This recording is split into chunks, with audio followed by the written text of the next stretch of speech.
All right, everybody, welcome out to the Logrum Guys Craft Beer Show. It is Tuesday, July the 16th, 2024. I couldn't think of the year for a minute there. Jersey Johnny coming at you with me, as always, is none of them, Mr. Beer Samurai. Say hello, Mr. Samurai. Yeah. Oh, I got to put my jigsaw puzzle down. Sorry. Yeah, put that down there. Put you over here. I have to do jigsaw puzzles on my phone. You got to love it. That's good. Yeah. How are you on this fine evening? I'm doing swell. I'm doing swell on this wonderful National Funnel Cake Day.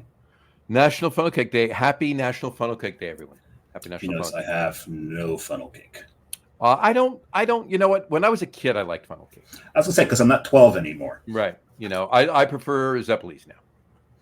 Yeah. In fact, to be quite honest with you, when I was 12, I preferred Zeppelis, to be honest with you. I'm sure you did, but you got that half Italian thing going. You Exactly. know, you got to get the Zeppelis. You got to get the You go to the carnival, you get a sausage and pepper sandwich, little sausage, right? And then you get the Zeppelis.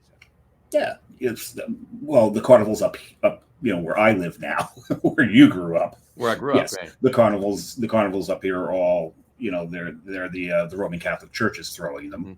Mm-hmm. So you get that. But even down where I grew up down in there's plenty of sausage and peppers and Zeppelis down here too. So where you grew up, where I am now, and yeah, exactly. Yeah, but the Zeppelis, you didn't see Zeppelis as much when I was a kid down there. It's now it's common. But now the Zeppelis are kind of getting out of favor, and the fried Oreos are coming around now. So. Oh, jeez. Yeah, exactly. Not that they're awful, but they are. But no, back in the day, it was. I eat one. I'm like, wow, this is delicious. I eat a second one. I'm like, it wasn't as delicious as the first one. I take a bite of the third one. I'm like, yeah, I'm done. That's gone. Yeah.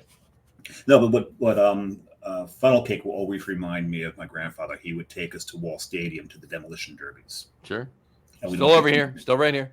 They're still there. Mm-hmm. Actually, where he lived in Bricktown, when they were running the modifieds, you could hear them. Nice. He wasn't that far from the stadium, which means he wasn't that far from Allaire, which is one of your and Jess's favorite places. Absolutely. It's just up the road. But the demolition derbies would get our funnel cake. Mom would get mad at him afterwards because our clothes would be, they put it on the paper towel, which would the oil would just go right through that stuff. Right through it, yeah. The paper towel's not stopping that. And it's funny because they put powdered sugar on it, but the powdered sugar becomes like a paste the second that oil. It's paste, yeah. It's like It's like Ross on Friends with the he put the powder and then the Vaseline, or not Vaseline, the lotion, and made a pair of paste pants. Yeah, pretty much. So it's like no. I can't do them anymore. It's just they actually make me sick. No, yeah, I can't. I can't do them anymore. They make me sick. Can't do it. Can't do it. And yesterday we did a Cabernet. Today that's the wine. Yeah, exactly. Can't do it anymore.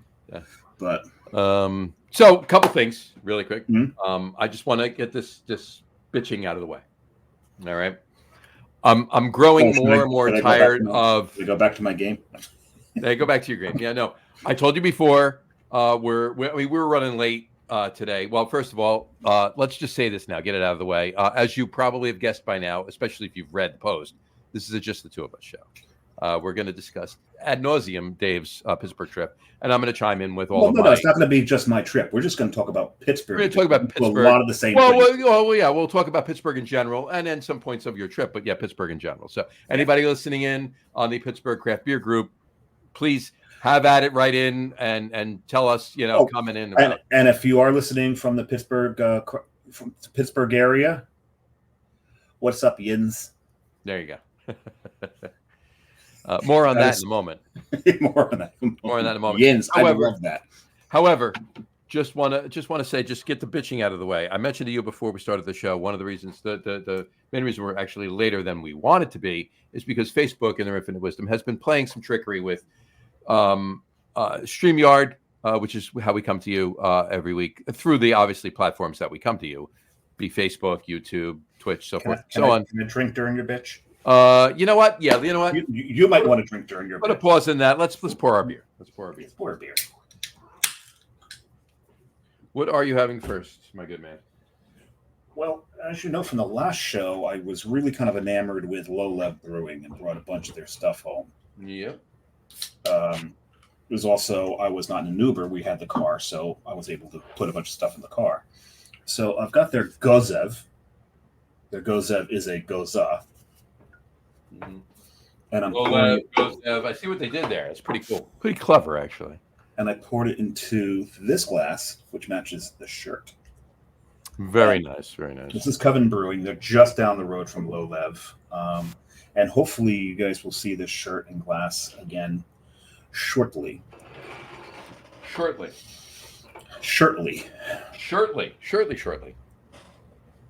Gotcha.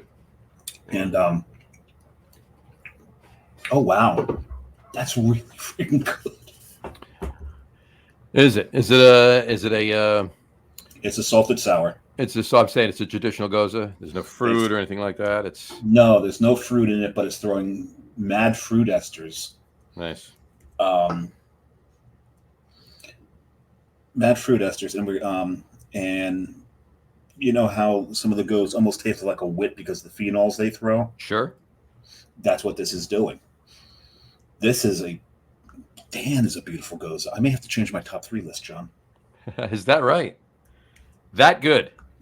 That's really, really good. Wow, that's.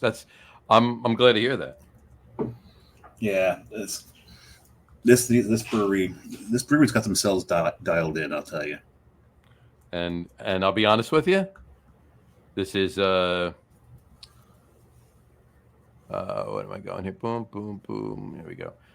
This is the low lev. Yeah. All the times I've been to Pittsburgh, and I've been many, many times, I've never been a low lev. Them and Coven are just north of where Trace. Trace is off a little to the east of like this little cluster of breweries, where I think 11th hour is. Mm-hmm. The burger joint that is Cinderland's.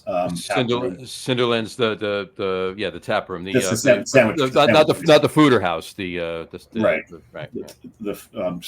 restaurant, and then the burgers is right there as well. So there's that little cluster. If you go just north of that, you'll come to Coven first, and then go further north, and you'll be at Low Lev. Very nice. What are you drinking, Johnny? This is pretty. Very nice. I am drinking from Heist Brewing in Charlotte, North Carolina. I'm drinking Druid Pills South. Druid Pills South, and there's the artwork for it. Druid. Very nice. He looks like he might be a 19th level druid there. I'm thinking that. Staff. I'm thinking that. Yeah. So Heist Brewing in Charlotte, North Carolina, and I put it in my mechanical brewing glass. There you go. Now, did you notice when I was in Trace, when I put your Trace Brewing, I managed to get the Beer Samurai sticker up and also one of the few Coastal Brewworks stickers I had left. Mm-hmm. And I've got you right next to Mechanical Brewing. And now I got to ask pint size Leia. Now, were you in all right, so the tap room in Trace, right? Yep. You walk in, you walk down a couple stairs, the bar's over here. As you're walking in, high tops are over here. You go to the back, all the production's back there. The fooders are over here at the back of the end of the bar. And then the tap room kind of goes this way with seating, and then you go back to the bathrooms back that way. There's a big pole with stickers on it right here in the middle. Is that where you put the stickers? Next to the sofas up by the fooders? Yeah. That is the third time a Coastal sticker has been put on that. Because those particular stickers don't stick all that well on certain materials. I've noticed this, but your sticker is stuck to stickers. Then that'll work. If you put a sticker on stickers, it'll work. If you put it on certain paint and certain materials, it'll peel off. However, these just came in. What just came in? The new. I need some of those. There you go. The new some of those because you need to get me some before I go to Seattle. Oh, 100%. Yeah, you'll go out there with a half film full of those. That'll be good. Yeah, and you're also going to go out there with the new Lager Room guys stickers. You're going to go out to Seattle. Ooh, get those stuck all over the place. There you go. But yes, but this is very tasty. I got to be honest with you. This is a very tasty pill. So very nice. Man, this is tasting like I didn't get enough of these. So back to my bitching just for 1 second. So to recap, people, Facebook is doing things with StreamYard and probably other hosting services that doesn't seem all of that kosher at the moment.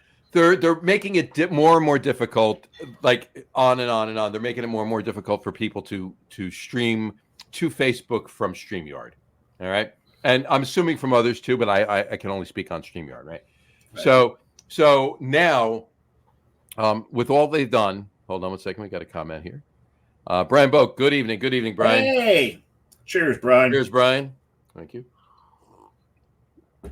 With all they've done with the StreamYard, and trust us, Brian is a better looking person than his profile picture. 100%.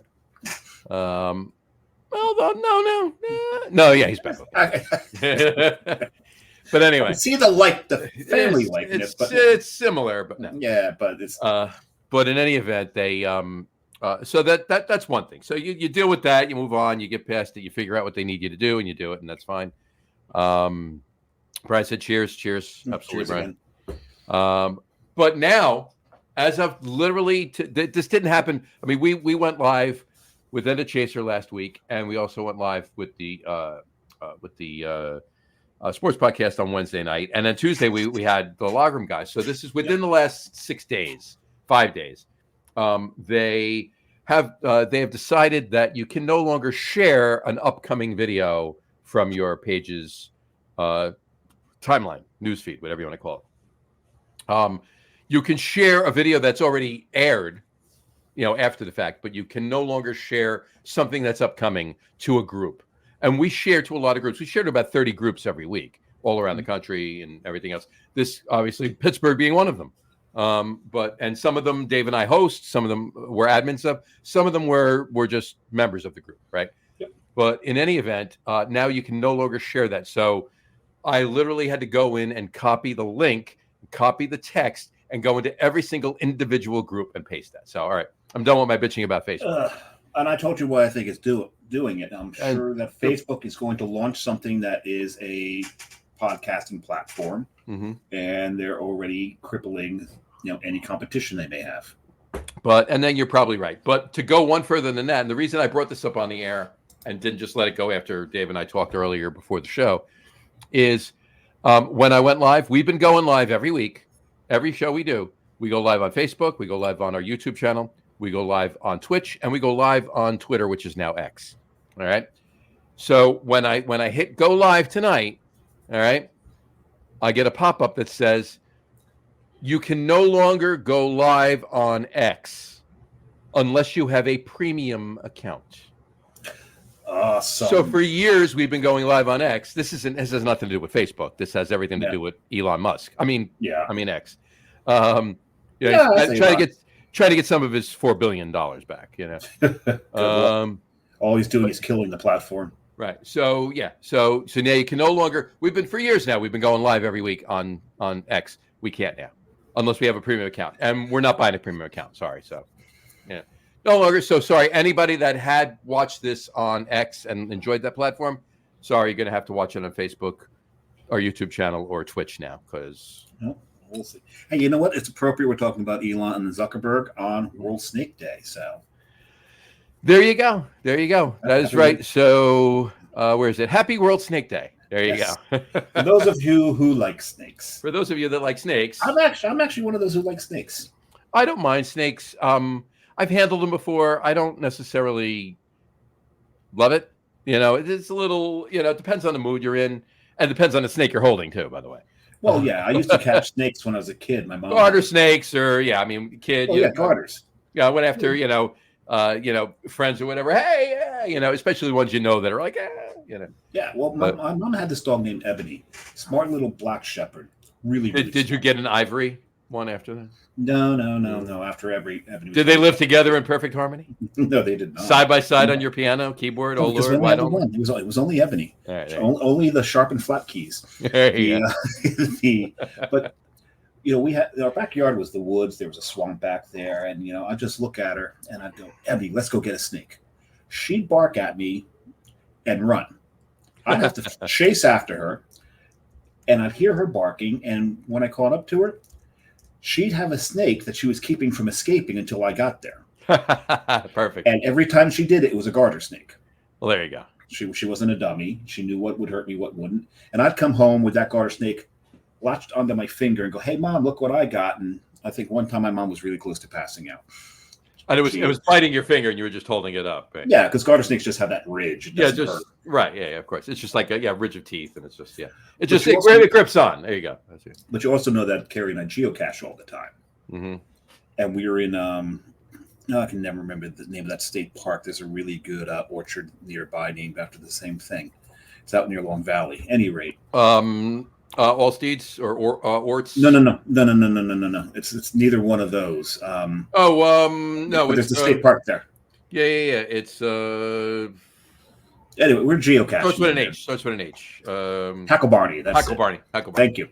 So we're in Hacklebarney. We're geocaching, and there's this one geocache that's hidden in this group of rocks. And I just don't know which crack or crevice it's in. So I'm like going through this one crevice and just reaching around in there through all the leaves and rustling around. And I just can't. There's just nothing there. So I go in and look someplace else. And Carrie's coming around the other side, and she's like, "Oh, there's a snake in this hole." And I come over, and it's the same exact hole I've been rummaging around in. At first, on a different podcast, that means something completely different. Probably. It's like, I think that's a corn snake, by the way. Corn snake. Right. And corn snake are harmless, except for the fact that, I had taken a picture of it. I mean, I was this close to the snake when I took the picture of it. Mm-hmm. So I think it's a corn snake. I get home, I pull up the picture, and I rummage around Google to see what the snake is. Oh, it was actually a copperhead. Lovely.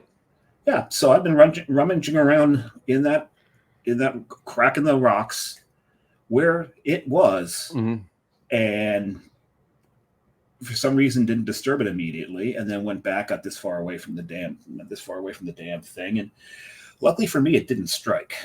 Yeah, that would have what's that word? Sucked.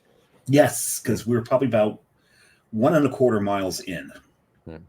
Yeah, Yeah, you weren't getting to help anytime quickly. No.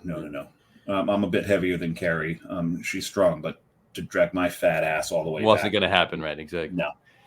Brian Boak just commented too. He said, John Henderson of Good Time Tricycle, AC Beer Fest, and other events loves snakes. Did you see? You see his post today, Brian? With the he had a. I guess it's a boa or an anaconda, or I forget. That's probably not an anaconda. It's probably a boa. Or I forget what it was. It was pretty damn big. Boas can get big. My little brother had a boa. Yeah, he said yes, he did. Got out, and apparently he found under a pallet. He lifted it up, and it was hiding under the pallet. He had to pull it off the pallet. So that was pretty fun. Cat Reyes, cheers. Says good afternoon, guys. It's evening here, but yes, it's afternoon where you are. So yes, haven't had a beer in 6 days. She said, please drink one for me or two. Absolutely. Well, maybe we'll drink all three for you. We'll drink all three for you tonight, Kat. You got it. Kat's going to be joining us in the venture of the Artisan Spirits Festival, and she's going to be on the Logroom Guys again on September what? What was it? Hold on. Let me take a quick look here. Well, we haven't asked her yet. Well, we haven't asked you yet. We're asking her now. September 3rd. September 3rd. So there we go. So we'll figure it out. Kat, that's good for you. If not, we'll switch the date. But there you go. I thought we had. And I've been not yet asked her. And she said 9-3. There you go. Okay, right. She's got it. Okay, maybe we did ask her. All right. So it is Snake Day. So enough about the BS with the social media. So I apologize for that. I'm enjoying my beer. How are you? I'm still doing fine, Yins. I mean, how are you enjoying your beer? Oh, I'm enjoying this beer. Mm-hmm. It may have really upset my my top 3 list tonight. There you go. We'll have to do it. Doug Smith. Cheers, Doug. When is the Christmas in July show? Next week, Doug. Next week. 1 week from right now, there will be 4 fairly inebriated guys on this show. Yeah, hopefully we're not inebriated by this. Well, if we start on time, yeah. No, we'll start on time next week because we're going to have more than an hour's worth of drinking to do. So. And I'm looking over at my collection of beers over there, going, "Oof, I've got a few over there." So this will be a fun one. Mm-hmm. It's going to be a fun one, Doug. And you know what? I'm extending the invite, Doug. If you wish to join Dave and I and Guru and Beer Whisper on the show, feel free. We'll send you the link. You can, by all means, even if you want to pop on with one Christmas ale, and cheers with us and talk for a few minutes and then pop back off and start commenting again, we're fine with that too. So you're good to go there. So we'll chat. Absolutely. This is really tasty. I like it. All right, let's talk about Pittsburgh. Let's talk about P-Burg, as they call it. PGH, as it's known. See PGH everywhere there, and you also see the term yins all the time. Yins is just Pittsburghian, or is it Pittsburghian? Pittsburghian. Pittsburghian for y'all. Y'all, yeah. It just replaces y'all. So any place that a Southerner would say y'all, or someone from this area would say yous.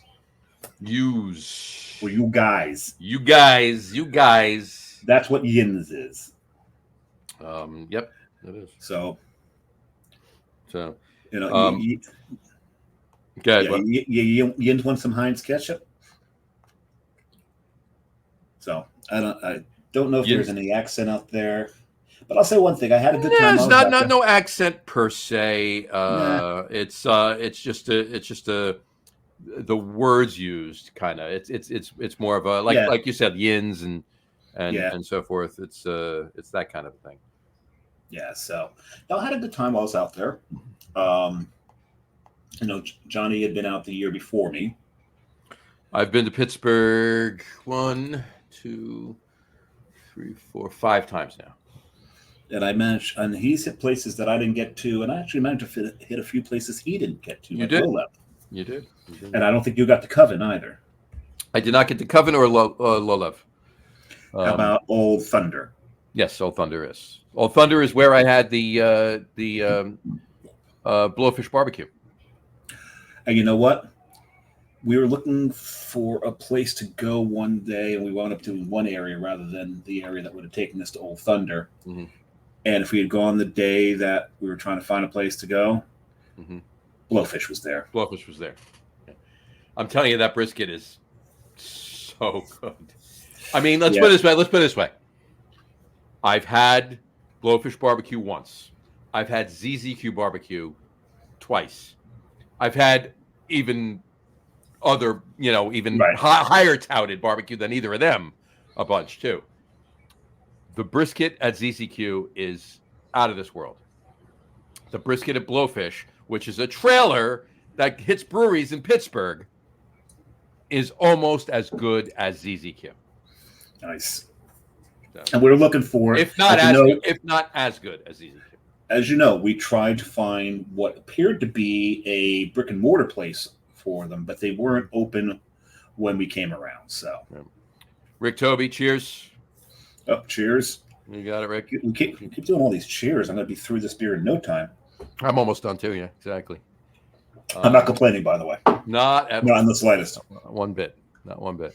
So I got to ask you. Yeah. I thought you were a Mets fan. Go Bucks. Oh. Well, and what's with the hat there? Okay, so we went to see the game. Mm-hmm. Okay, it was the first of a 4-game stand. Right. And so we get there, and they're giving away the bucket hats. You know what's cool about the bucket hats? What's cool about the bucket hat? They're reversible. So you see how like this? I can then do this with it, and then I've got a yellow bucket hat. Mm-hmm. See that? Ain't that pretty? They are very, exactly. I think it works better this way. That's the Bucks hat. Yeah. That's a duck. It's Bucks on the other side. Because look, you didn't see this part on the very top of it. It's just Pirates. So you've got that. Bucks and Pirates, same thing. So so this way, I can do that. Don't need the tag showing. So at this game, we went, and I'll say one thing: Pittsburgh sports fans are lovely. They're a lot of fun. 100%, love them. Yeah, they're great. It's we spent a lot of time bashing Philly and their fans. Whoa. Rick's watching. Sorry, Rick. Mind your P's and Q's there, Samurai. the P's on the inside there. Yeah. But it's not as hostile as environment as Philly is, and Rick would probably agree with you. I would agree on that one. You go, put it this way: Philadelphia fans, they protect their house. You don't go into their house, whether they need to or not. Yes, Pittsburgh is a lot more welcoming. We had a lot of fun while we were there. I will Guy say, sitting behind me was a blast. I will say this isn't pandering to Rick or any other Eagles fans or Phillies fans that are watching, or Philadelphia fans that are watching this. But I do know a number. It's a small number, but I do know a number of Philadelphia sports fans that are nice. Oh yes, no, You know, it's and just. I was kidding with the small number too. I was kidding with that. It's When you it's see the tailgaters it's and how the they treat stereotypical ones that are hammered at the Yeah. games, and it's more Eagles than it is Phillies. Because I'll be honest with you, Yeah. I've been to one Eagles game ever, and it was Giants Eagles, and it was back in the vet, right back in the day, and I made sure I didn't have a stitch of blue on, not even a speck of blue thread somewhere on, nothing, right? However, I've been to multiple Phillies games, and fans are cool. I mean, it's Yeah. you sit there and you talk to them. There's a little rivalry, a little ribbon, and everything else. Nothing Yeah. really gets like it. That's any stadium. It's the tailgating at the Eagles games. That's the biggest issue that I've ever seen. Yeah. Anyway, back to Pittsburgh. But though, so we went, and the game started off well with McNeil hitting a home run, Yeah, that was Yeah. first scoring. I think. and that was the last time we saw a lead. That was it. Yeah, and it's funny because Pittsburgh had 73 home runs, I think, in that game.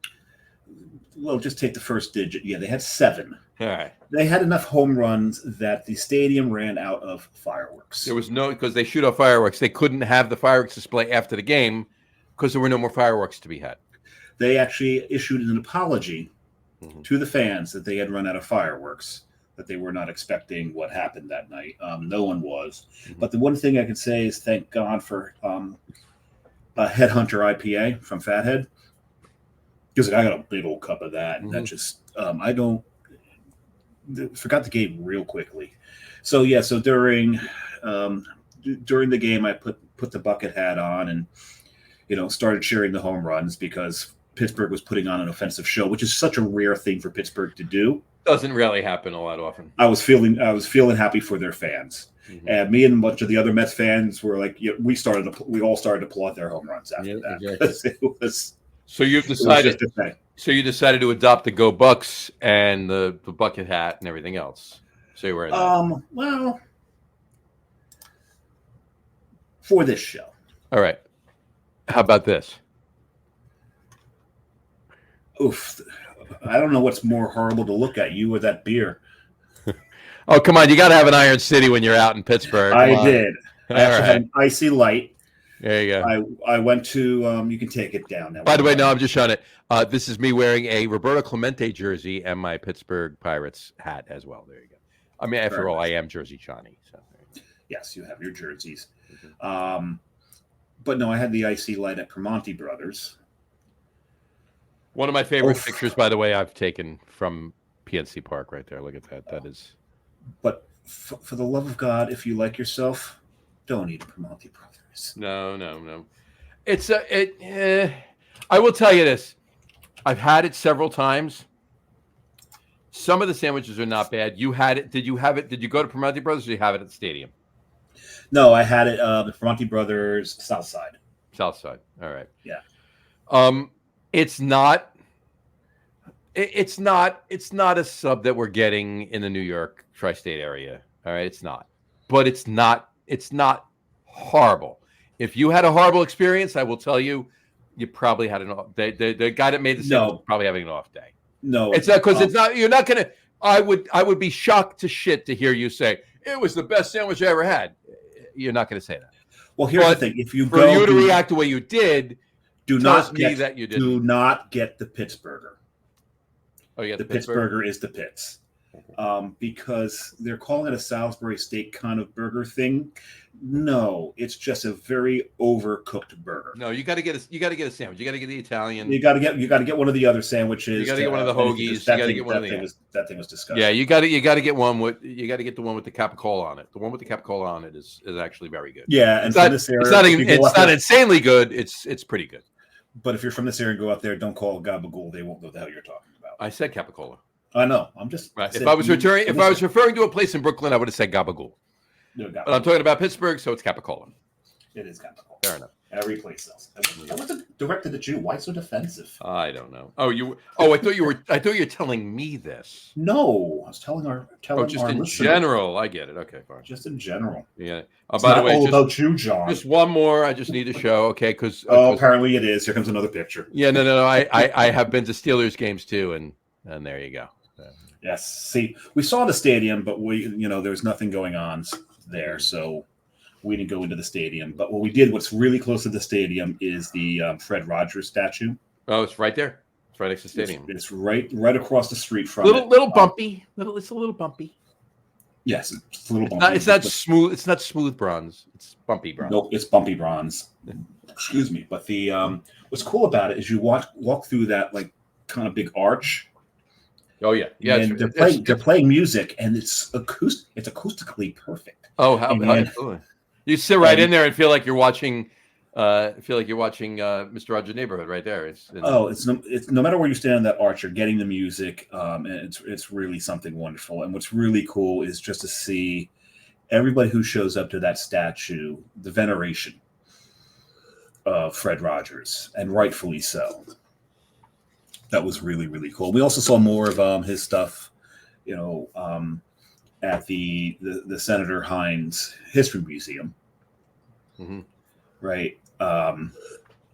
Because they have, from the set of Mr. Rogers' Neighborhood, they've got the tree. Yep, everything is in there from it. The castle. Oh, how cool! Yeah, I didn't realize you did go to the Hines Museum. How cool is that set with everything from Mr. Rogers' Neighborhood? That was great. It was listening to, because they have like a wax figure of him sitting on the bench, changing his loafer into loafers, like he would do at the beginning of every show. Yep. And the little television. What do you call the little television behind him? Oh, there's a name for it. Yeah, what the hell was that? But on that, they were playing Mr. Rogers episodes, and it was really hard to go into that, see that set, because it's the Mr. Rogers set. There's the door, the little stairway down to the landing, the coat rack where you put his put the one jacket and then put his vest, his sweater on, not the sweater vest, the pullover. Cardigan. And it was really Love Fool. Yeah, I love that song. The sweater. Yes. There it is. That's the. You can't mention a damn thing without John pulling up a picture on an audio podcast. There you go. That's where King Friday lived, right there. Yep, King Friday the 13th. Yep. King Friday the 13th. But it was really hard to be there, listening to what was going on. That's what Dave was talking about. Anybody watching the video? That's there it is. And there's the television behind him. Yep. But it was hard to be there, growing up. Something viewer. I forget. I don't know. But it was really hard to not get a little nostalgic, as Fonzie would put it, misty. A little misty. So, well, to Fred. Yes. Did you just pour your second beer? I got to pour mine. We'll do it to Fred in a second. Why don't you tell everybody what you're drinking while I pour? Oh, so I've broken into another low lef. This one's called Stark. Stark. Well, I'm saying it Stark because I'm saying it the German way to pronounce it. I said it like Sean Connery, but that's okay. Stark. Moneypenny. Stark, just like your mother, Alex. No. But Stark is the German word for strong. So I'm wondering if they did that on purpose, because this is a German-style Heller Bock lager. This comes in at 4.9%. John's got the Corolla. And I've poured it into, well, this is actually my, my Spider Bite glass. But I thought it was appropriate glass for a Bock. Is it a good appropriate glass for a Bock? It's very appropriate glass for a Bock. Absolutely. Very nice. Damn. Good Bock, huh?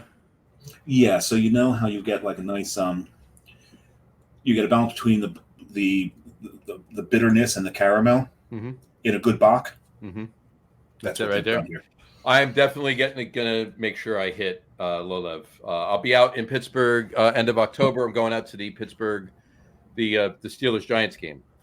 Last time was the Steelers Jets game. Yeah, And of course, I wore my James Harrison jersey, my Steelers gear. Obviously, at the Giants game, I will not be wearing Pittsburgh Steelers gear. I will be wearing. No, you better be wearing your Giants. I'll be wearing Giants gear. Hard time. But Jess will be wearing Pittsburgh gear. So there you go. Because I stuck it to last her. time you wore Pittsburgh gear while she was wearing her Jets gear. Because last time we went there playing the Jets. Right, and the Jets won. Well, this time. Well, so 2 times in a row you'll get to wear the losing jersey. Good for you. Right, yeah, exactly. Well, that was the plan all along, right? I mean, come on. Hey, I was into it with the Steelers crowd. In fact, I was, dare I say, more into it than some of the Steelers crowd that was around us. But in any event, so Stark is good. I am drinking. Speaking of German beers as well, I'm drinking Das Bier. Das Bier from Heater Allen in McMillanville. McMinnville. I've heard of them. I hear they do some decent stuff. Heater Allen does some decent stuff. Yeah, they really do. I'd like to do a couple collabs with them and just get out there at some point. But yeah, this is a Kolsch. It's a 5% Kolsch, or Kolsch style, since it wasn't brewed in Cologne. Right. But Kolsch, anyway. So there you go. Köln is the German. Köln. Koln. Köln. Do little dots over the L. No. Köln? I thought Köln had the 2 little dots. No, there's no umlauts. No umlauts? It's just Kol. Maybe it is actually. I don't know. I think it's Köln. Well, anyway, cheers to Fred. Well, when I say that is because Kolsch, when actually spelled properly, I think has the umlaut. Yes, I believe you're right. Yes. Has the umlaut. That's where it is. So as you were saying before, cheers to Fred Rogers. Cheers to Fred. Okay. One of the greatest human beings I think ever to walk the planet. Absolutely an amazing man. I love the fact that you get those memes and those shirts out there that have him, Steve Irwin, and Bob Ross all together. Yes. Right. It's just those are 3 of the greatest. You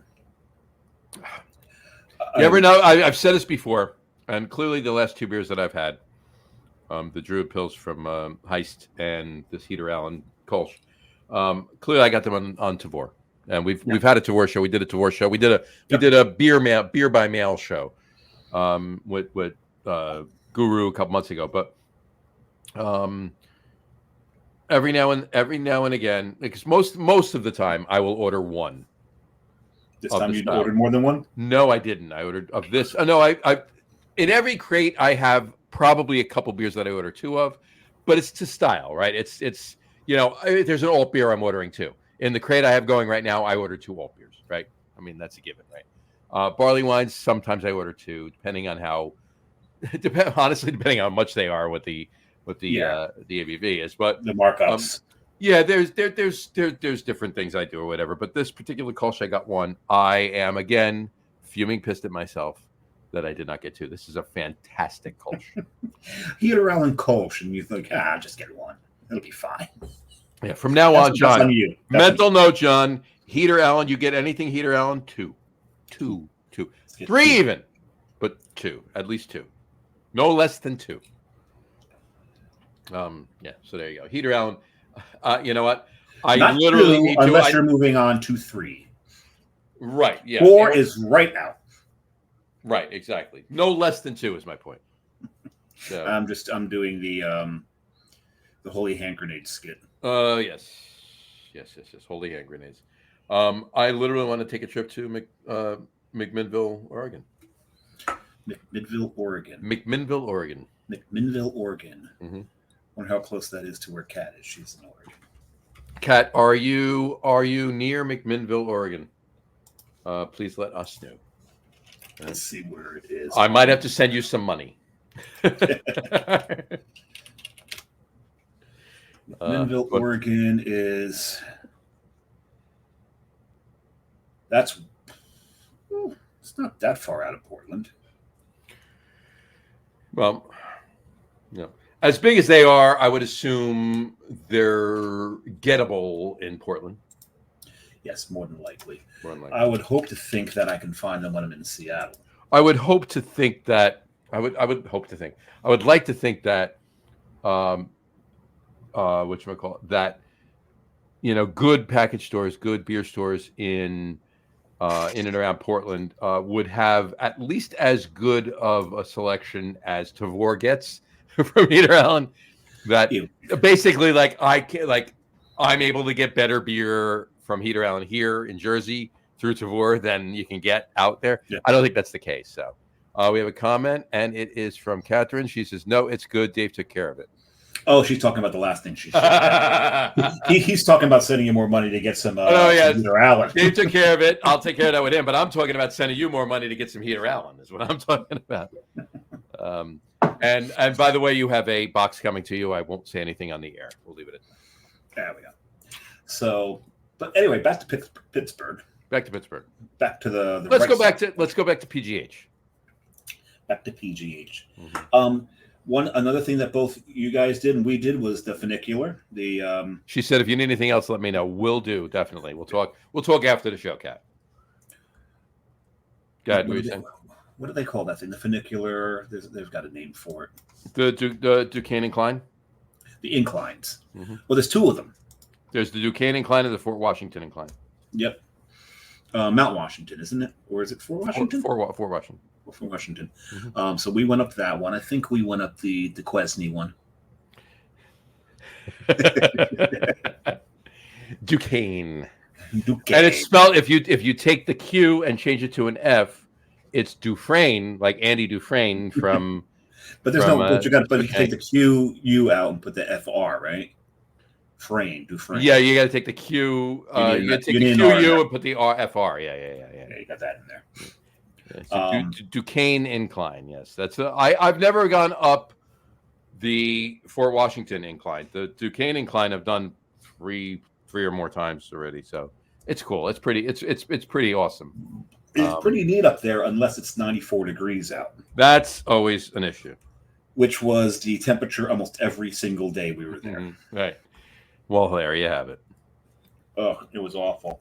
But no, so we went up there, and it's funny because we were geocaching up there, and we noticed these two guys kind of milling about where we were milling about, and then I could overhear them looking at their phones, going, "It should be right over there." I'm like, "You're looking for the same thing we're looking for." It turned out that the space where the geocache was supposed to be was a signpost. The signpost was gone. Really? Because I actually said it to the person who hit it. I'm like, where they've got this traffic cone, is that where your geocache should be? He's like, yep, that's where it should have been. He goes, well, this is a new development. So he's moved out of state, so he archived the thing in geocache speak, but it doesn't work anymore. But that was cool being up there. It's a great view of the city, but they say the best time to be up there is at night, to see the city all lit up. And John's now going to go find a picture from. I'm actually doing that. I know you're predictable. From being up there, I've got my pictures from being up there, but it's cool. I'm just showing. It's not even at night. I'm just one picture is just that I took is just phenomenal from the incline. Hold on, So that was fun. Up there and then right back down again and then going around. What was interesting is we did when we first got into town, we went and found lunch. That's going up the incline right there. Yeah, that's it right there. You're about to go up it right there. And what's interesting is as one side goes up, the other comes down. They counter with each other. They counter each other. It's awesome. Yep. And if you're just listening at about 4:30, John and I are doing these things with our hands to show you. Exactly. And which we call that's up at the top of the mountain right there. Iron City beer. I thought they said beef. Iron City beef. Iron City beer. Yeah, that's a big deal. Well, it's either Iron City or Bridge City, right? Pittsburgh has two nicknames. So that's a whole station right there. The view up there going up. You can see the top station up there. It's neat. It's slow. It's very slow, but it's cool. But it's ancient, right? Because this is these were built in the 40s? Yeah, 30s, 40s, I believe. Yeah. To support the people who lived up on Mount Washington to get down to their jobs down in the valley. Did learn one thing, and actually It's commuting. It wasn't built for tourism. It was built for, okay, I live up at the top of the mountain. I work down at the bottom of the mountain. I got to get down there. That's what it was. Yeah, pretty much. And did learn in the Andy Warhol. Did you go to the Andy Warhol Museum while you were there? I did not. We it's separated. Really neat. I was busy in liquor establishment. But she went to Andy Warhol. I did not. Well, it was also, she actually did a whirlwind tour of it too. It was closing in like 25 minutes when we got over there. The one time we were there, that didn't go. So she's like, I'm just going to go. I'm going to go through it. You do what you got to do. Bing, bang, boom. And she met me afterwards. But no, we went through it, but we went through it and we read a lot of the stuff that was going on. You did learn some more history of Pittsburgh. Primarily, that's the view from the top, and that's me and Jess too. But that's the view from the top. There you go. It's gorgeous. But the what I was looking. One thing we learned is, because Pittsburgh sits down the valley, the confluence of 3 rivers. Well, it's the confluence of 2 rivers becoming 1 river. Right. It's the Monongahela and another one becoming Allegheny. And the Allegheny becoming the Ohio, or it's Monongahela and the Ohio becoming the Allegheny. No, it's the Monongahela and the Allegheny becoming the Ohio. The Ohio. So the steel production at the time, especially in World War II, they were cranking so hard that during the day, it was pitch black out. Because all the smoke, all the smog. And even though they had started putting in... Is Kerry backing up? No. Apparently, we have a fire alarm going on. Is that right? There's a fire emergency, and it's funny because the recording tells you to evacuate the building. Right. But if you evacuate the building, the fire department will yell at you because we are a shelter-in-place building. Right. So we're not ending the podcast. We'll just go through, and you'll just have to deal with. Well, this is interesting. This is interesting. It's the first. It adds character to it. It's the first. Been fire. There's been fire sirens on the podcast before. Yep. From the firehouse around the corner from Dave, but never a fire alarm. There you go. But do me a favor, I thought a truck was backing up in your living room. It does sound like a truck backing up. I actually thought that was coming from outside, but no, it's the fire alarm. We'll hear the trucks eventually because the truck's got to come and make sure everything's clear before they can. And you know what? I got to be honest with you. If somebody does checking of each apartment and somebody comes in, no, I'm saying if they do. And they do come in, you got to get one of them on the show. There we go. Hey, come with me. Come here a minute. Come here. No, they're going to come in. They're going to talk to the super of the building. If it was set off in one particular apartment, they'll go to the department.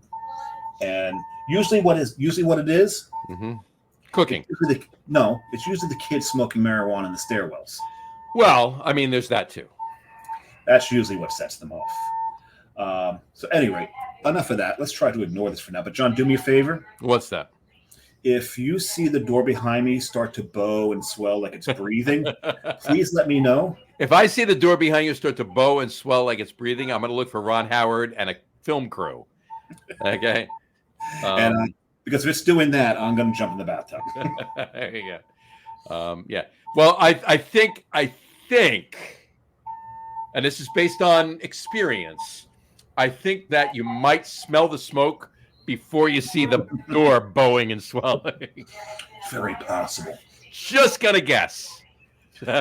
More than likely. So, but anyway, what were we talking? So the Andy Warhol Museum. And Andy Warhol. You gotta go back to the Andy Warhol. The pollution in Pittsburgh, and that if they had environmental controls in place for the country, but because Pittsburgh was so important to the war effort, they did not put them into place into Pittsburgh for a while. Right. Well after the war. So the one thing I learned is that Pittsburgh created more steel than all the Axis powers combined. Pittsburgh itself. Okay. So that's pretty impressive. So, that is very impressive, actually. Okay, so this is not working for me. I just cannot do earbuds. So you're putting the headphones back on? The headphones are going back on. I was wearing the earbuds so I could wear the hat without issue. So I'm going to take these off.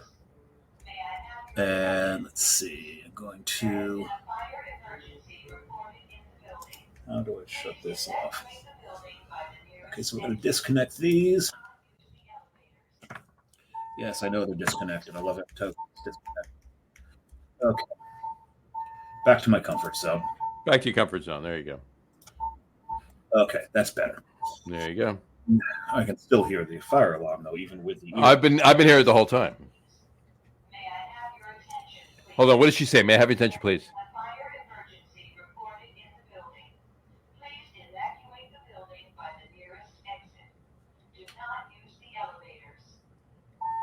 There's a fire alarm. There's a fire emergency in the building. Please evacuate the building via the nearest exit. Please do not use the elevators. Yes, that's what that's what they're saying. And Carrie must have stuck her head out into the hallway because she can smell that someone burnt something badly in their kitchen. So yeah, it's. I mean, that's this time of night. I would say unattended cooking. Yeah. Fun. Silencing the alarm might be a nice thing for. Well, they're not going to silence the alarm until the fire department comes in, inspects. Right, but they're right around the corner, so I'd imagine they were there already, or at least. Have you heard them yet? No, but the battalion chief would have gotten there. Well, he comes in screaming too. Does he? Oh, the battalion chief has got a really good alarm on his truck. What's amazing is they're right around the corner, and they're paid, and they live there, and they're not there yet. That's what I'm curious. Well, because they're probably sitting there going. This place again. All right, fine. I'm not even bringing my Scott back this time. Yeah. And the one time that they have that attitude is the one time the place is burning down. Right. Yeah. Of it course. always happens that way. Of course. So, at any rate, we're back to Pittsburgh. Yes. Yeah, back to Pittsburgh. But yeah, so the Warhol Museums, because someone told us actually, Roller at Human Robot said, "Do not leave Pittsburgh without going to the Warhol Museum." So we went to the Warhol Museum. It's very cool. It is very cool. Mm-hmm. So we did that. There they are. There they are. Now we get there. He comes. There he is. And that's Battalion Chief's car. You can hear that. That's the Battalion Chief's car, yeah. That's not a truck. That's the car. It's so bad that John and I can both determine what is going by just by the siren itself. Well, you were in the business. I've just lived here long enough. Yeah. So the other thing that we did in Pittsburgh is sporting events, the museums, the statuary, the incline, and some of the other things we did in Pittsburgh was breweries. Oh, breweries! Yeah, they do have a few of them out there. They've got a few of them. It's like a friggin' bee's nest of breweries in Pittsburgh. Where did you get to? Where? Give me the bird's eye view of the list of the fermentories that you did. Well, the first place we went to is when we rolled into town. We were starving because we thought that we were going to get to Blowfish, but Blowfish was closed. Mm-hmm. So we rolled into town. We went to Urban Tap, and I got to tell you, probably the best food we had. Okay, here's one thing about Pittsburgh. There's a reason they've got such a great food truck culture. Mm-hmm. It's not a culinary destination. Pittsburgh, by any means, is a culinary destination. But there's gems. You need to find them. Yes, but it's not like being in New York or Nashville or some other places where it's really hard to go wrong. With a lot of things. You got to look for the places that suck. Okay. This place, Pittsburgh, is a little thin on it, and it's funny because I talked to some of the Pittsburghians. I guess that's Pittsburghers. Pittsburghians. I'm going to go with because they're Pittsburghians. Yeah, Pittsburghians. And I talked to them a little bit about the food, and they're like Pittsburghers. I like that. Pittsburgh, and they're like, yeah, we're really not known for our cuisine here. And one person put it perfectly. He's like, yeah, if you're coming from Pittsburgh for Primanti Brothers, it tells you something about our cuisine. And it's, right. But I'll tell you what, I did have some good food there. Urban Tap on the south side. I had the shrimp and grits were amazing. I love shrimp and grits. John, if you get back, go to Urban Tap, get the shrimp and grits. They've got some this andouille kind of salad. It's not salad, but this chopped up stuff. I had that. I had almost the same dish. What andouille sausage, shrimp and grits at Harpoon Willie's down in Swan, the Massaquoi section of Wall. Yeah. But there's right by the Massaquoi Inlet there, right there. Yeah. Oh, yeah. No, that was really, really good.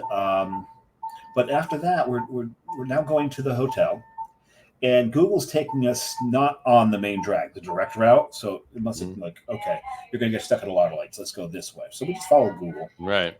I'm kind of glad I did, because we're driving along, and all of a sudden, Vellum Brewery. What the? Turned the car around, parked, and had some beer there. And it's interesting because they are in the old Duquesne Brewing building. Nice.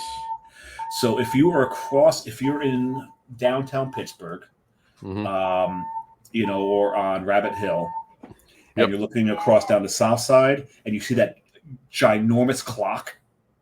Oh yeah. Yep. That's Duquesne Brewing's clock. That's Duquesne Brewing's clock. Yeah, absolutely. It's still there, but that old building.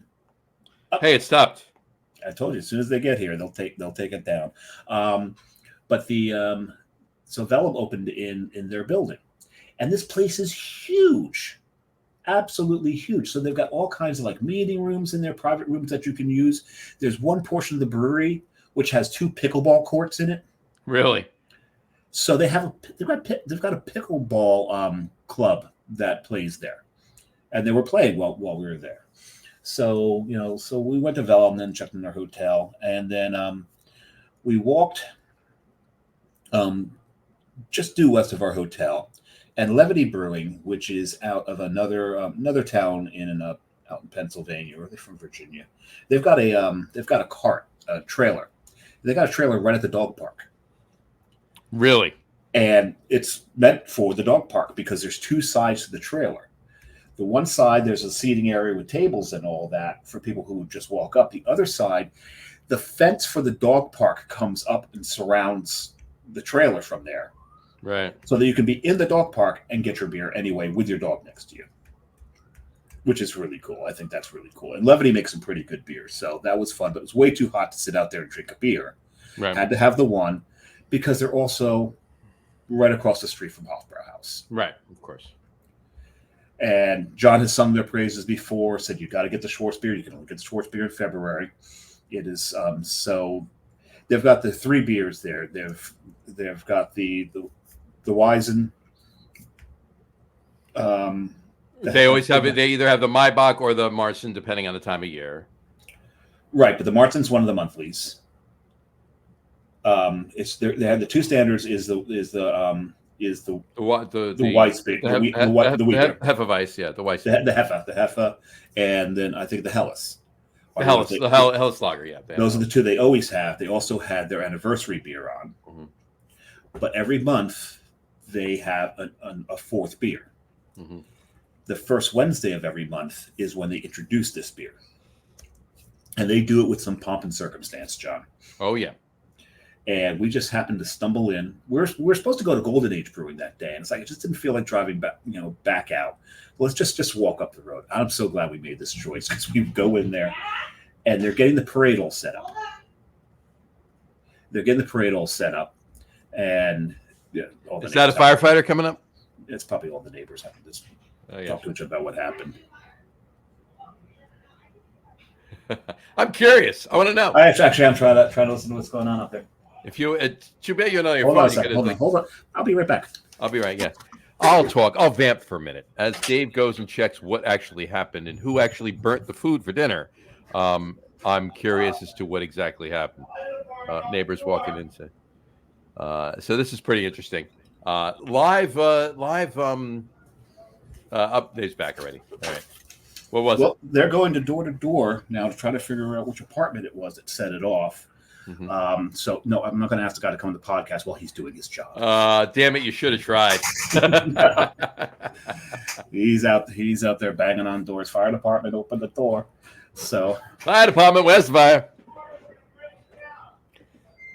What is he saying? I couldn't hear that.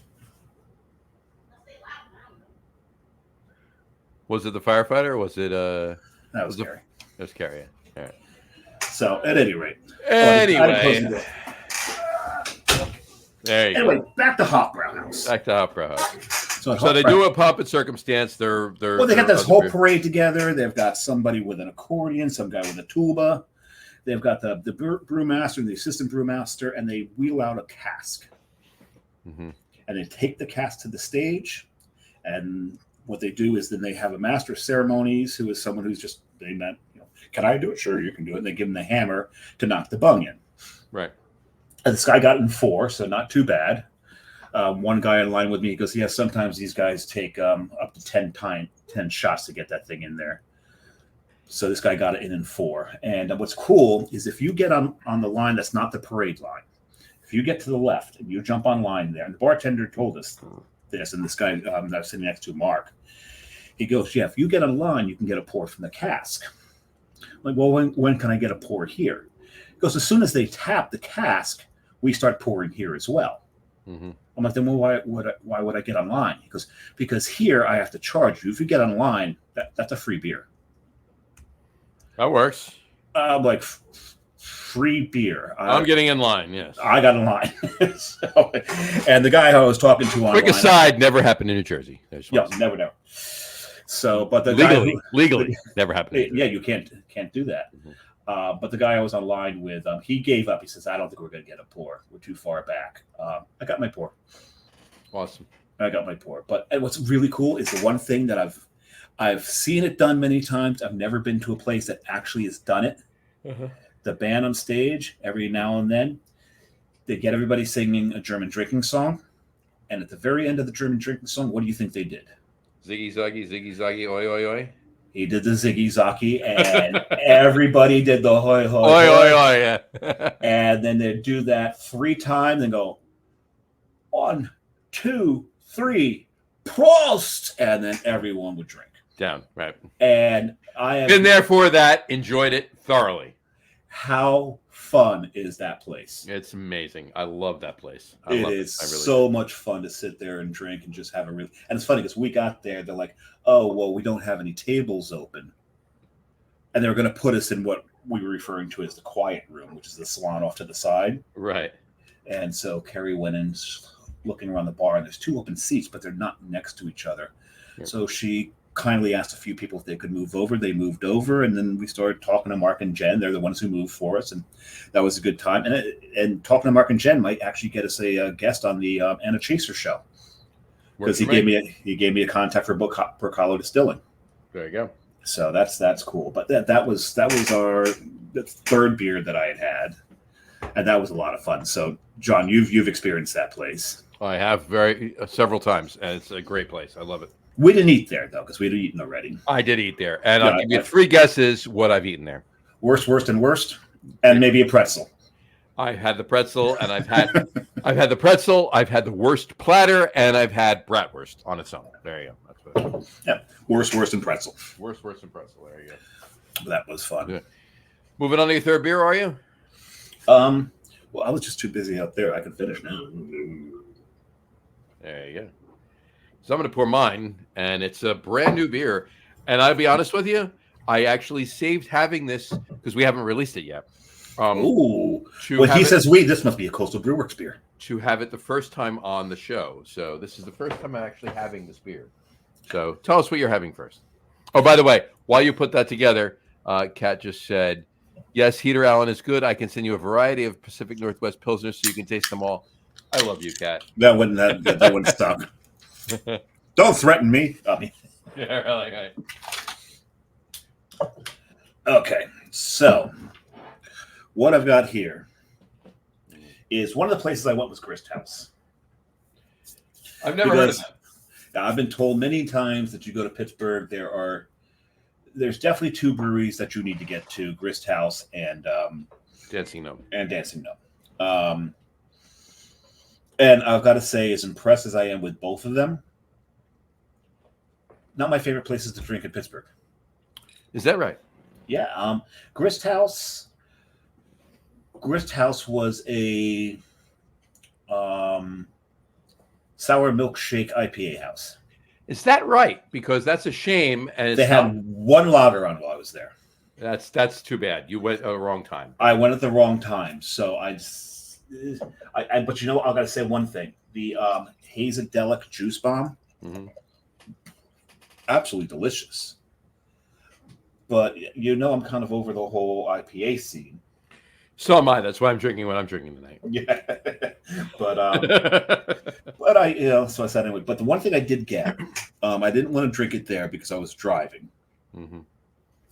and it is their 10th anniversary reserve. And I'm jealous because I haven't had that. So If you're nice to me, maybe I'll give you one. I'll try and be nice to you. This is an 11.2% barrel aged imperial stout. And so I really did want to get this because everything that they had in the cool chest were IPAs. Sure. It's like I just had your IPA. Let's see, blended from a selection of Horse Soldier, Heaven Hills, and Four Roses bourbon barrels. Nice. It's been aged 24 to 38 months and consists. That's a range. 24 to 38. Absolutely. That's amazing. And consists of several different base beers, each bringing something. So this is a cuvee. Mm-hmm. So it says expect a full-bodied stout with moderate sweetness, plenty of bourbon and barrel character, and flavors ranging from dark chocolate, dark fruit, and toasted marshmallows. So let's see if how they describe it matches what's actually in the beer. Oh, you can smell the bourbon right away. The barrel, John knows that barrel aged stouts are one of my favorite styles. Mm-hmm. And this smell that I'm getting here, so you know how that bourbon and the chocolate malts can come together and give you that toasted coconut kind of 100%. Yep. That's the nose right there.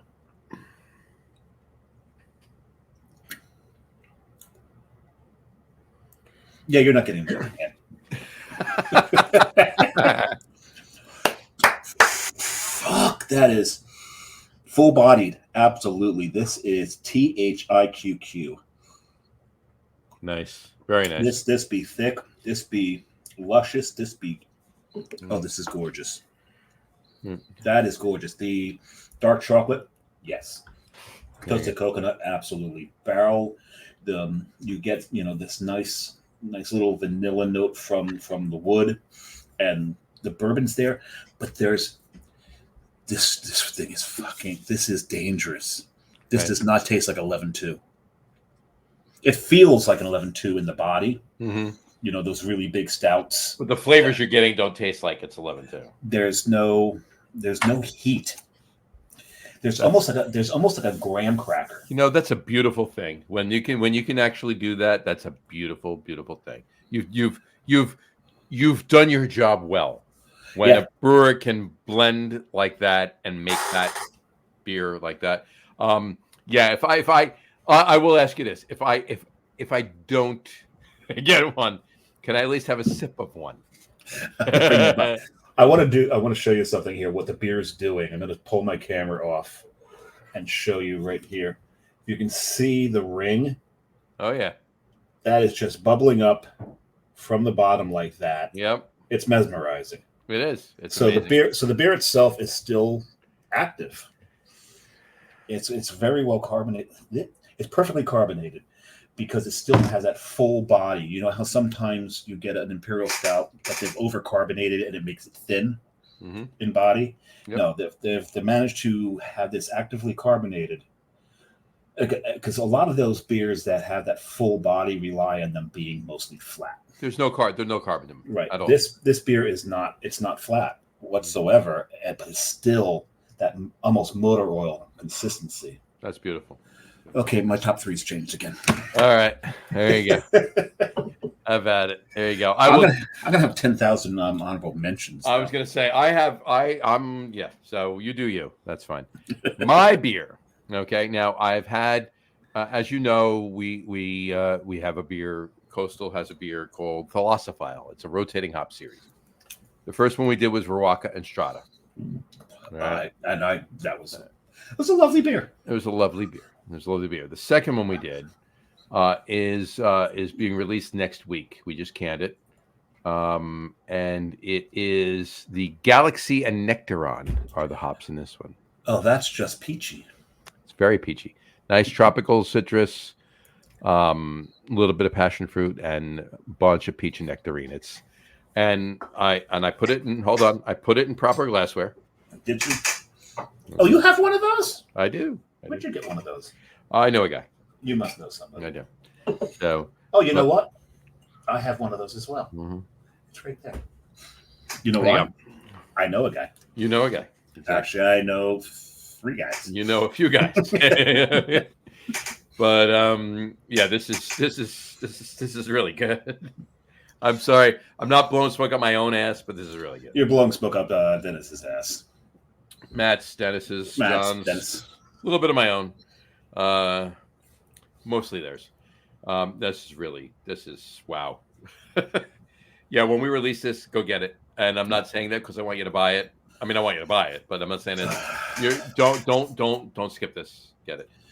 You may have to save me some because I don't know if I can get down there before I go to Seattle. We'll figure it out. Figure something out. Yeah. And next week we have another. We have our second double New England coming out next week.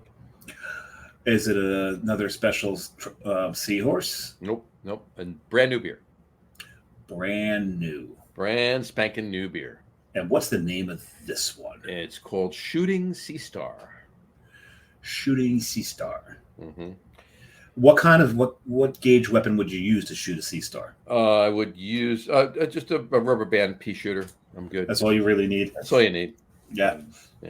Well, Sea Stars you can pretty much hunt with a hammer. You can. Yeah, they don't move that fast. Not so much. No.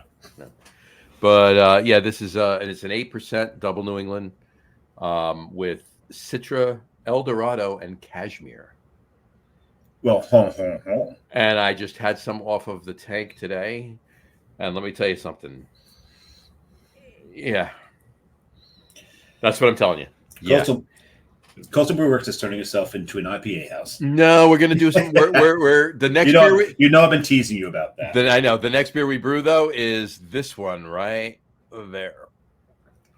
Would that be that can that I took to Freising, Germany with me? That would be correct. That's Freising Tide. That's the next Tide. beer we're brewing. Yeah, exactly. Okay, cool. Cool.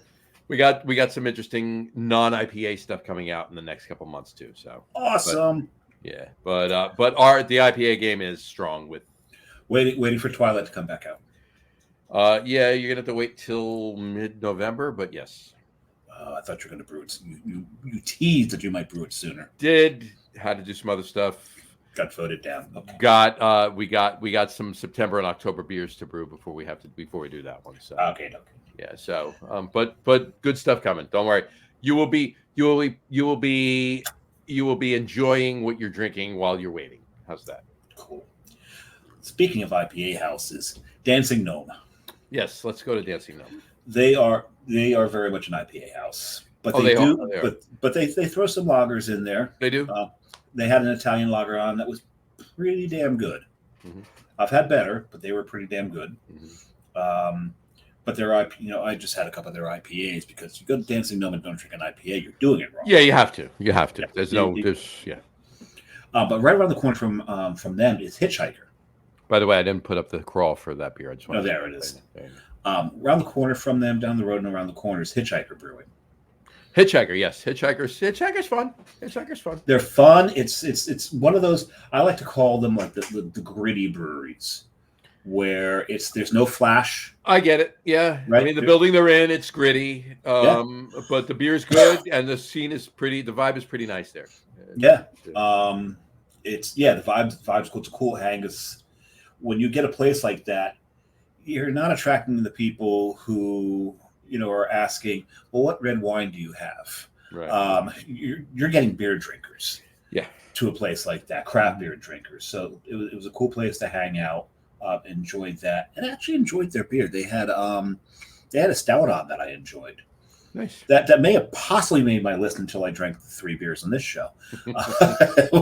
Just move some more into honorable mentions. Just move that down.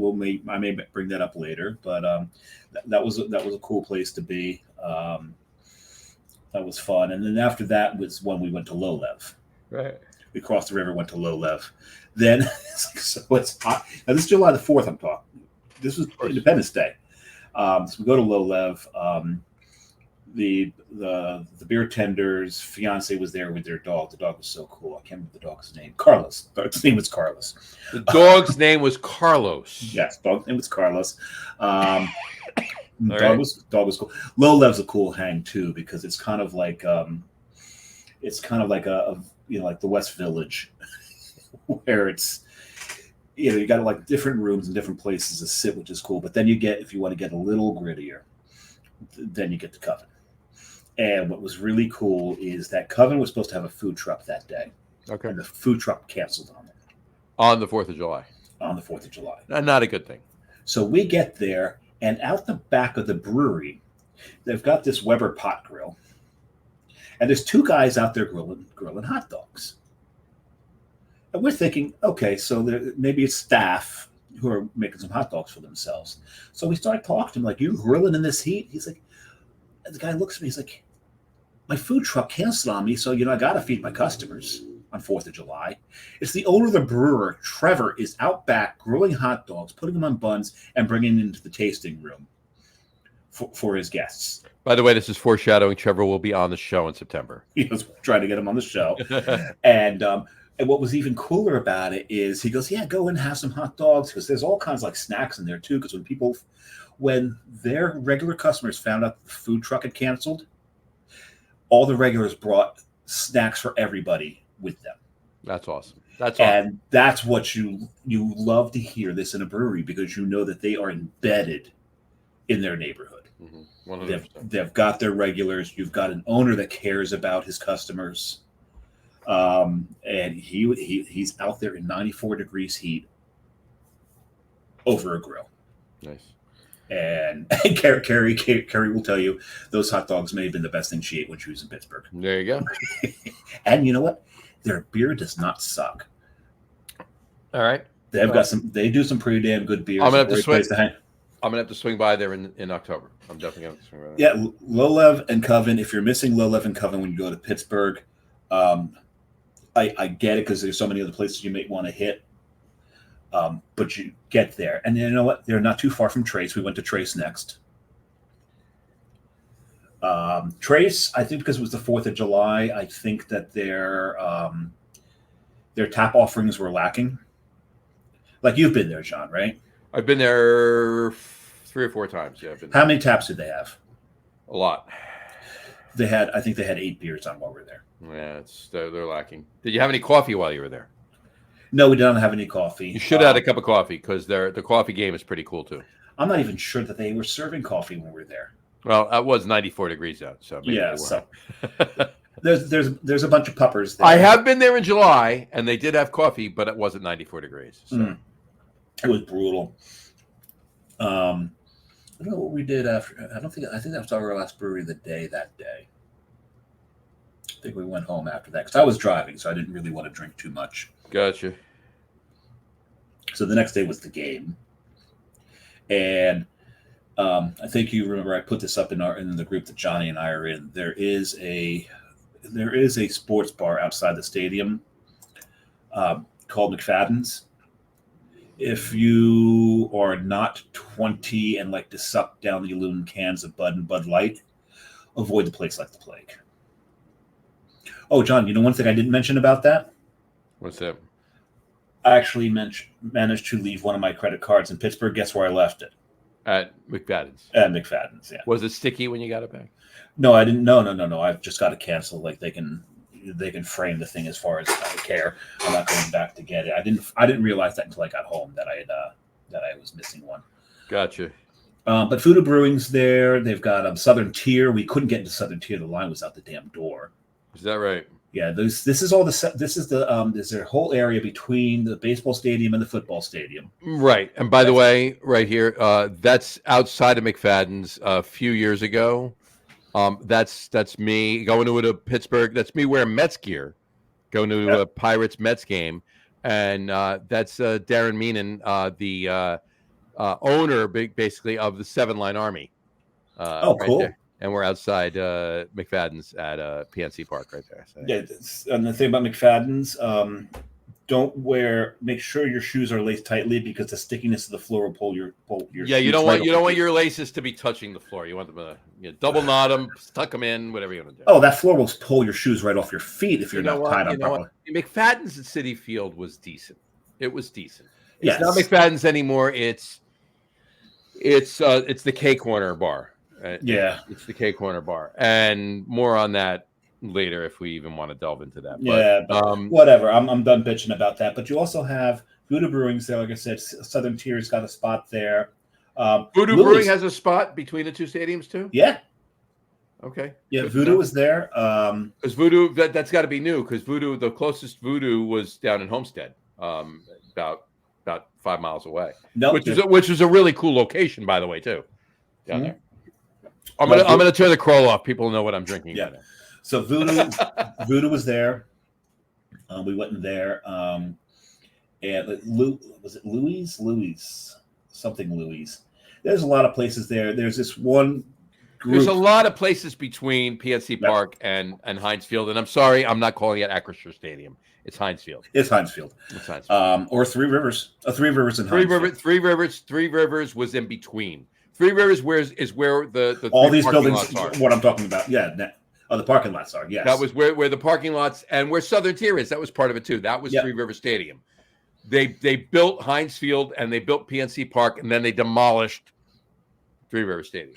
So now on the other side of the stadium, so if you're coming in and you're walking over the Roberto Clemente Bridge, that side of the stadium, there is a bar. And what's the name of the next gold bridge 1 block over from Roberto Clemente Bridge? One of them's the Rachel Carson and the other's the Andy Warhol. Andy Warhol. It's the Andy Warhol. The next one. Yeah, those are the three. But if you go across Roberto Clemente, the side of the stadium that you are on, there is a bar there. It is a whiskey bar. Run by Wiggle. Yep. And, WIGLE too. WIGLE. Yeah, yep. Only one G. Only one G. And I got to say, their bourbon game's pretty damn strong, Johnny. I had the cask strength bourbon, the cask strength rye. I'm glad you said strength. I thought you said castrate bourbon. I'm like, I don't know if I want to drink that. I'm going to hold off on that one. That's aged on Rocky Mountain oysters. There you go. But oh no, those were really. It was really cool because this one guy ordered something, and he asked for a shaker pint with it. Took some Cholula Chipotle, and starts lining the glass with it, and then takes what he orders and tosses it into the glass with some beer. I'm like, and I look across the bar at him. He looks at me, holds it up. I'm like, Michelada. He goes, Michelada. He made a Michelada right at the bar for him. So nice. It was kind of cool. But yeah. Oh, and Carrie had the Bloody Mary there, which she absolutely enjoyed because it's a pickle Bloody Mary. You know what? I've had one, and it was phenomenal. Yeah, and that pickle, because they spiced the hell out of that pickle. Yeah. It's tangy. It's just big. Yep. Hey, you do you. All right. But no, that was I think of our drinking excursion prior to the game. I think that was the highlight right there. Nice. But when you get into Three Rivers, some of the best beer is at the Fat Heads bar. The Fat Heads bar is in left field. It's in left field, yeah. We sat in right field, but I walked over and got beer from the Fat Heads bar. Gotcha. Because otherwise, you can get icy anywhere. Yeah, I've never had an icy light, and they actually have icy mango. Yes, they do. And I did not have that.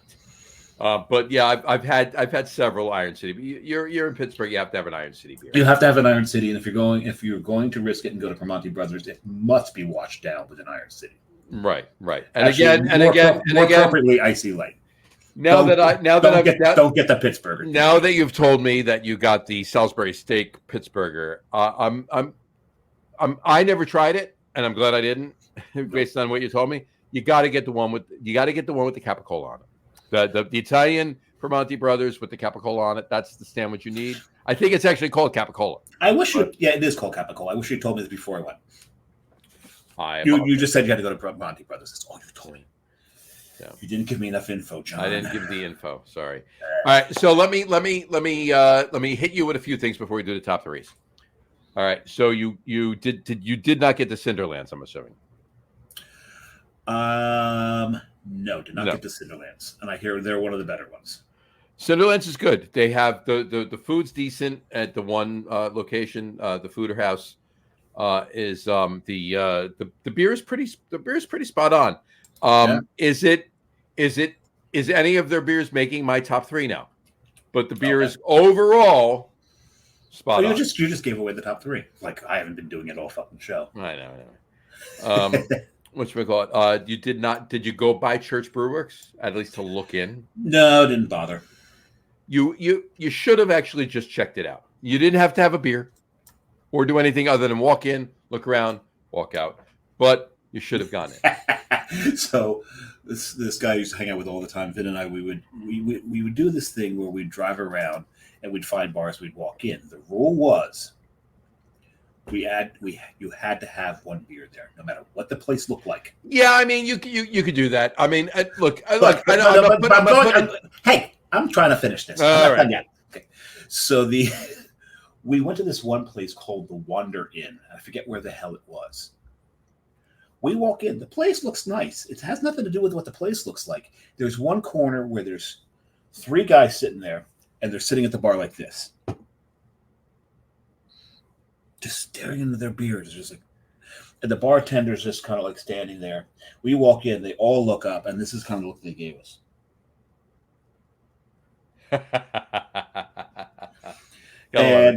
And it was one of those where it was just like a telepathic communication between us, which we're both in our head screaming, "No, exactly." No, because it's like I'm not drinking with the children of the corn. No, you don't want to do that. You don't want to do that. And so we looked around, and I just went, "That son of a bitch isn't in here either." And we turned and walked out. Hang on. Good call. Good call. My buddy was like, "That was quick thinking." That was good. We got a comment from Mirbach Brigeri. Mirbach, please let me know if I'm pronouncing that right. Actually, hello from Norway. Isn't Brigeri just Norwegian for brewery? I think it is actually. Mirbach Brewery, Brigeri. Let us know if we're saying it right and if it is Norwegian for brewery. But hello from Norway. On our YouTube channel, thank you for watching. Absolutely, we tune in every Tuesday night. I know it's late over in Norway, but you're gonna want to watch next week. You're gonna want to watch next week. Oh yeah, that's gonna be next fun. Week's special. Next week's special. And it's Norwegian for a brewery. There you go. Mirbach. I wonder. Mirbach Brewery. Is. So, is that the name of your brewery? Let us know that as well. But yeah. Definitely, if you're still at the brewery or you're sitting around and you're on the YouTube channel on next Tuesday night, you're going to want to watch that. It's our Christmas in July. It's going to be a fun show. You're going to want to watch. It's going to be a fun one. But thank you for watching. Cheers to you. Thank you. Cheers to Norway. Thank you to Norway. Absolutely. And he said, Jep. Jep, thank you very much for watching. Jep. And yeah, tune in next week. Comment in. It's a Christmas in July.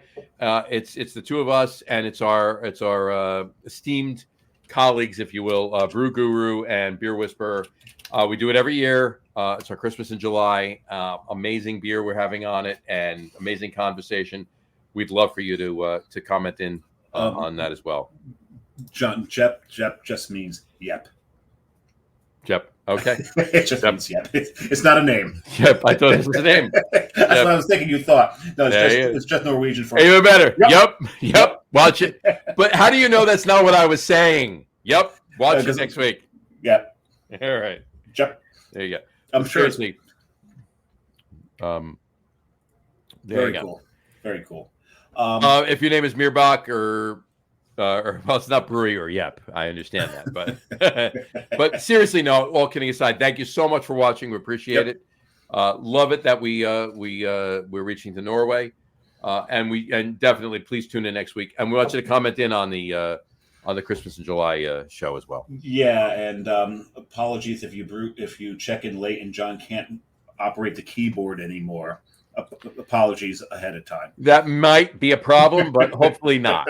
We'll go from there. All right. We'll see what happens. We'll see what happens. So we're talking about some of the other places we drank there, right? You were talking about Cinderlands and the church. Now you didn't get to 4 points either. Did not get the 4 points. 4 points is really good. They're making some decent beer over there. You got to the main ones. You didn't get to Indeed. Did not get to Indeed. Indeed's not far away from Old Thunder. Indeed's probably only about maybe a third of a mile, quarter of a mile away from Old Thunder. Well, by the time we got to Old Thunder, we had been to a bunch of breweries because we had hit Grist House at that point. Yep. And then we went to Strange Roots. Yep, I was going to say you did go to Strange Roots though, because I think we have a guest coming on. We may have a guest coming from there. They've got a beer tender there who is suffers from an excess of personality. Let's put it that way. It's going to be a fun show. Oh, he's a blast. Loved talking to him. It was great. But as much as the shrimp and grits were great at Urban Tap, the chopped meat sandwich there was so good. That was delicious. Their food there. It's the was Steel City Sandwich Shop or something like that. Iron City Sandwich, Steel City Sandwichers. I forget what it's called. Steel City Sandwich. It's a Steel City Sandwich. They're doing some great work there. So go there hungry. Yeah. Go there hungry. The food there is really good. We went to Old Thunder, and from the sandwiches and the beers that I'd had, we were too full to go on any further from any place else. We had to go back. Literally, Indeed was probably maybe a 3-minute drive around. Yeah, but there was no place to put the beer, John. It was just full. And Old Thunder is cool, and we've got to talk to our friends at Double Tap, because Old Thunder is an old post office. Fair enough. Yeah, it is. And it'd be really cool if those two did like some sort of collab. It is a really cool space at Old Thunder. It's a very cool space. They've got the old postmaster's office is still there. The safe is still there. It's for me, the place was a little too corporately sterile, if you know what I mean. It's a little sterile, but it's cool sterile. It is kind of cool. It is kind of cool, but it was just a little too, I don't know. I like a little grit in my tap room. Yeah, but you're not going to be able to dress up, unless you really work on it. You're not going to be able to like degrade down to not being sterile to a post office or a bank. Double Tap did it. Double Tap's a cool place to hang. Yeah, but in their tap room and the other areas, they were able to do. It was also a smaller place. It was where Old Thunder is a really like. It's a historic building. It's a historic building. It's not. Whereas it wasn't a local smaller. It's a 60s era post office that Double Tap is in that got destroyed during the hurricanes because it got flooded out because the one river burst its banks. Right. But that aside, you guys didn't get up to Abjuration either. No, we didn't get that far out of town. Abjuration's a little. It was on the list. I'm like, I'm not going that far. I got you. Abjuration is really cool because, well, first of all, you gotta like sours because that's the main thing they do there. Yeah. But are they true sours or are they kettle sours? A little bit of both. Because Strange Roots. Stranger's all sours too. Yeah, but they're straight up sours. They don't kettle. Sours. They do not kettle. No, absolutely. But it's probably Abjuration probably leans more towards kettle sours, but the building is cool. It's smaller, and they're in an old movie theater. Oh, that's cool. Yeah. I mean, if we go back, obviously there's some breweries we're not going to go back to. Mm-hmm. Some that we're going to have to go back to. Right. And one of the ones that I really, really enjoyed was the last brewery we went to there. Which was? Sorry. Bonk. Golden Age. Golden Age, yes. So Golden Age, when we went, they were having a big party to celebrate the history of the town that Golden Age is in. And Golden Age it's on the south side of the river. It's out a little further. It's in a town called Homestead.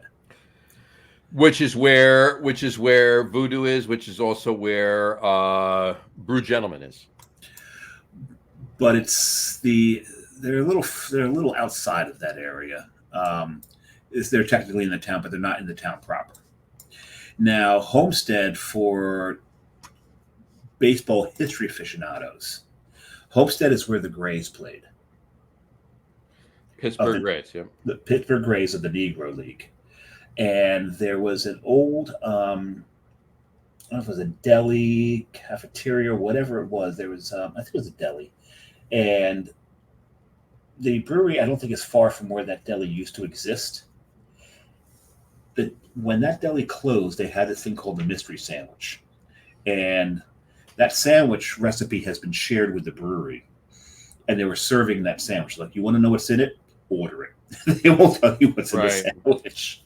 But they had like a 4-piece jazz band outside. And these guys were killing it. It was just such a great, fun atmosphere. And what was also awesome was to see how much of the local community was in that place. The age range was vast. I wasn't even close to the oldest person there. There was a lot of cultural diversity inside the tap room. It was just a really cool place to hang out. It was a lot of fun. And then them celebrating the town's history the way they were, we hit them on a good day. And they do pretty damn good beer, John. And they know how to do a lucre pour. That's a montage of some of the members of the Pittsburgh Grays, which at one point were the Homestead Grays, and then they became the Pittsburgh Grays. Yep, that's absolutely true. That's in the Heinz Museum in the sports section. Yep. Yeah, I spent a little time in the sports section. I'm sure you did. I blew by it a little bit. Of course, I had to honor Mean Joe Green and the Steelers, because you remember my first favorite team was the Steelers. Steelers, of course. And then who didn't grow up in the 70s and like the Steelers? So yeah, so that was or grow up to whatever extent that. If you were a Raiders fan or a Dallas fan, you did not root for the Steelers ever. Well, that was it in the 70s. If you were a kid in the 70s, and I don't mean like 3, I mean our age is in the 70s, 10ish, right? You were if you didn't have a family team, you were a Steelers fan, a Raiders fan, or a Cowboys fan, or a Packers fan. Not so much. No. No. There were still a lot. There were still a lot of Packer fans in the 70s. Late 60s came into that, but the only other thing before people were still would be the Dolphins. The Dolphins, yes, because of Greasy. Yep. But the majority of everybody, if you took it, I'd probably say about 90%, 80 to 90% of everybody's either, that didn't have a family team was either a Steelers fan, a Cowboys fan, or a Raiders fan. Yep. And the Raiders, because of John Madden, of course, one of the greatest coaches. So it was a lot of fun. Yeah. So anyway, all right. On that note, let's do our top 3s. We're here. We've been talking about it, and we're here. Never mind. We're here. We drink beer, and we're proud. We're here. We drink beer, and I get a couple comments while you get ready for that. Kat says, "I tend to wax philosophical when I get into my cups too, Dave." Yeah, you've got to. You when the muse hits you. When I say muse, I mean beer. Exactly. And here we go. Muirback Beer Gary said 54. You're gonna have to let us know. I'm assuming he's 54. That's where I'm getting out of that. Yeah, I'm thinking. Otherwise, it's something. So he's not too much younger than us. So wait a second. I just hope by setting that out, our clone commanders aren't going to slaughter us now. There you go. He just issued Order 54. Unless he did that, he goes yes. Okay. You interpreted it properly that time, John. Interpreted it properly. Exactly. Thanks, Mirback. I appreciate it. I know what to call him. Is it Mirback? I'm sorry. Let me know, please. I want to know what name to call you. Should I call you Mirback? Should I call you? Just let me know, please. But 100%. Yeah, you're right. You're right in line with Dave and I. You're within a few years, a couple years, a few years, either way. But in any event, well, the one thing I can say is there is a YouTube channel for Mirabak Briggery. I can't. I don't. Mirabak. There you go. I'll call you Mirabak. There you go. Mirabak Briggery. Thanks, bud. And it's Tim drinking beer. That's awesome. Awesome. So I will watch that afterwards. Mirabak for Rich. Yeah, we've got to look at it. Very. Yeah. Okay. All right. Top threes. Let's do our top threes. Top threes. What are the top threes today? Top threes tonight are top three. Oh, geez, I didn't put it up there. Hold on a second. You didn't type it in there? Or? I didn't know. I did type it in there, but I forgot to actually put it onto this one. So it says last week's. What last week's was. So I've got to go. But no, it doesn't matter. I'm here right now. So this week's is top three favorite Pittsburgh beers. We haven't done it before because Dave had not been to Pittsburgh until a couple of weeks ago. So top three favorite Pittsburgh beers. Dave, kick us off, please, and let us know what your top three favorite Pittsburgh beers are. I've got 7. Actually, I've got 8. Oh, of course you do. I have 6, but go for your. By the way, between the two of us, we have 14, and this is a top 3. All right. So. I got to try to figure out what order to put these in. So, my number 8. Would you like me to go first? My number 8 I mentioned already. That's the Hazendelic. You're literally giving me all 8. Yeah, I'm gonna give you all 8 of them. The number 7 is. Hold on, whoa. You know I got to type. What is it? Oh, you got to. I just said the Hazendelic juice grenade from Hazendelic juice. That's Hazedeli. That's fine. Okay, you got that. Okay. Juice grenade. Grist House. You got that? You good?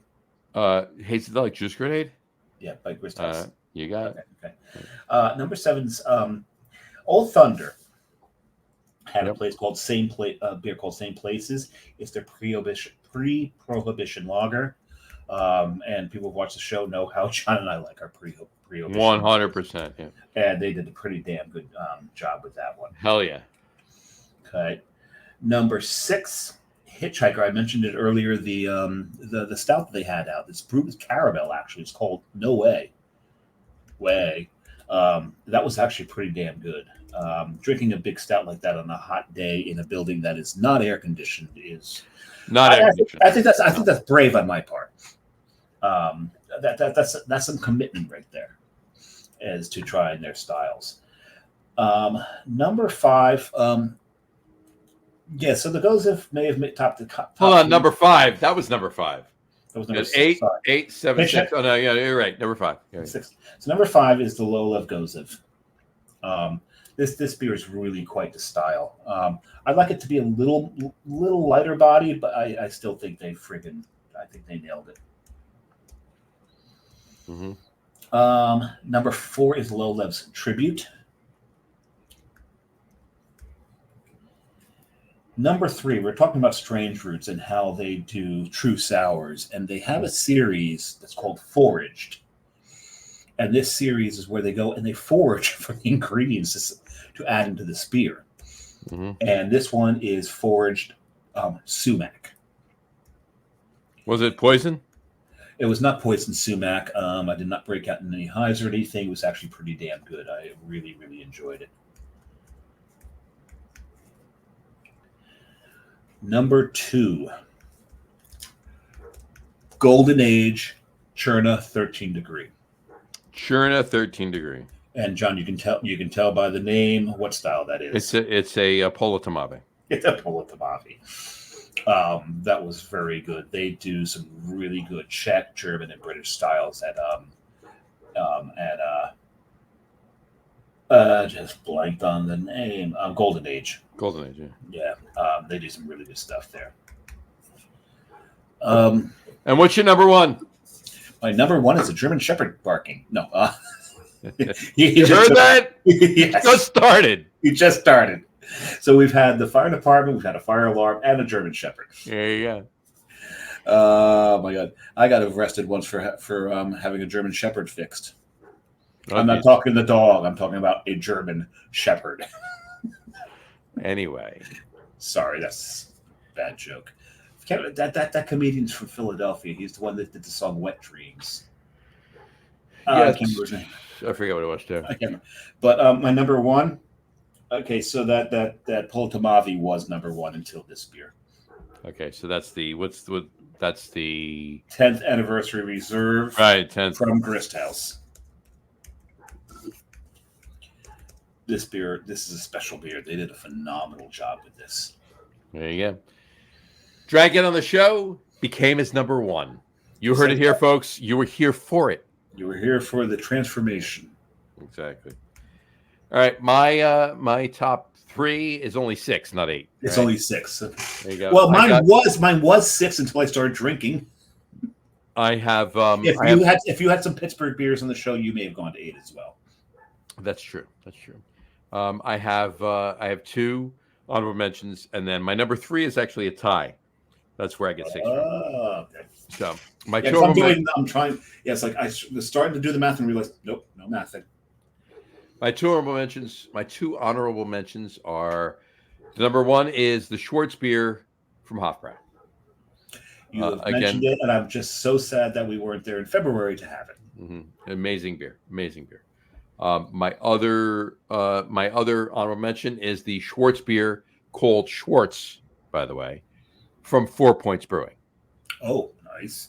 Okay. I did have a beer called Schwartz while I was there. I forget what brewery it's from, but it did not make my list. There you go. Moving on to my number 3. It's a tie, both from Dancing Gnome. All right. Nobody's Robot. It's a double New England. that was my first number 3, and also from Dancing Gnome. I was going back and forth. These are my 2 favorite beers from Dancing Gnome, and it's not always present. It's a Kolsch. So a double New England and a Kolsch tie from Dancing Gnome for number 3 for me.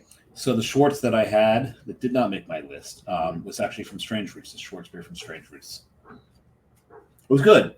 And there you go. My number 2. Speaking of Schwartz beers, my number 2 is the Foeder aged Schwartz beer from Trace Brewing. I was going to say that had to be Trace. Yep. And we need to go back when, some of these breweries are putting out better offerings. Like I said, Grist House, it was almost all IPAs and milkshake sours. Yep. And Trace only had 8 beers on. Yeah. You got to get back. Get back. And don't go on July 4th weekend. Go earlier in the year or later in the year. Oh, I want to go on a day where it doesn't hurt to be outside. Yeah. We're going the end of October, so that's when we're going. That'll be a good time to go. So the Foeder aged Schwartz beer from Trace Brewing. That's my number 2. My number 1, and I've had it on the show, and it's 2 of Dave's top 8 are from this brewery. It's my number 1. His number 1 is my number 1, and it's from Grist House, and it is their dark English mild called London Calling. They did not have that when I was there, and I am so sorry that they did not have that there for you. What they did have, one of the best, one of, and there's a lot. There's a few, not a lot. There's a few. One of the best true dark English milds, because lately, I don't know if you know this, if you're a mild drinker, right, you can actually order a dark English mild that's not really dark. No, it's a mild, right? It's amber. It's amber, right? It's darker than an IPA. It's not supposed to look like this, mind you. Right? No. But it's supposed to be. It's supposed to be dark. It's not supposed to look like the Heller Bock that I drank. Right, exactly. Which a lot of them do. Right, exactly. So, but yeah, their London Calling is their dark English mild, Grist House. That's by far my favorite beer in Pittsburgh, in Pittsburgh proper, if you will. Well, they didn't have it while I was there. I need to get back. We will get back. There you go. We got 3 comments. Let me just put these up here. We have what we got? Kat says, "Dang, now I want to try some of these." You got it, Kat. Get to Pittsburgh. You got to get to Pittsburgh. We're back. Alt. You're talking John's language there with alt. This is right here the number 1 alt beer fan in the world, right here. He's him and his shtick of alts. He absolutely loves them. I am a huge shtick alt fan, to the point where I actually have been able to make somebody else jealous of a shtick alt beer that I've ordered at a bar. Only because there was nothing else to drink there, and you ordered the last one, you son of a bitch. There you Yes, absolutely, Mirback. 100%. You're speaking my language. Yeah. We're simpatico right there. And Brian Boak just commented, brewing a dark English mild is a few weeks. Brewing a monster mash on Halloween weekend. Okay, so then the Monster Mash is going to show up at a tailgate, Brian? Brian, just let me know. Look, I plan on going to a few games this year, so I plan on having both of those with you. So. and maybe we can force Dave to come out. By the way, I still have your gloves that you lent me so generously at the one game that was freezing cold. Maybe what I'll do is it was a Monday night game at the Packers. Maybe I'll save that for one of the games. There you go. We can do the other can that I have of it. We can do that too. And the three of us. The three of us. Oh yeah, no one else. People. No the three of us will drink that. There you go. There you go. Not a bad idea. Not a bad idea. Thanks, Brian. Cool. All right. Well, that is our top threes. And hold on. I trust you for the gloves. Thank you so much. They were a lifesaver that day. It was Dave, it was so cold that day. It was the Monday Night Football game, the Giants-Packers last December. And I had no gloves. I was there with Jonathan, my son. He had gloves. I did not. I dropped the ball on it. Well, wait a second. The kid was more prepared than the father. He was. You should be embarrassed. Although I had all the food. I had the food and the beer at the car. It doesn't matter. Hold on. I had the food and the beer at the car. I had the beer to bring over to Brian, and he had the food and everything else. So I just didn't have the gloves. Doesn't matter. I forgot. You are the father. No. You're supposed to think of everything. I did think of them. I walked out the door without them. That's what happened. All right. But Brian, fortunately, had like 3 pair of gloves with him. He's like, here, take these. I'm like, thank you. Brian, they've been literally sitting in my car since the game. So I will give them back to you at that point.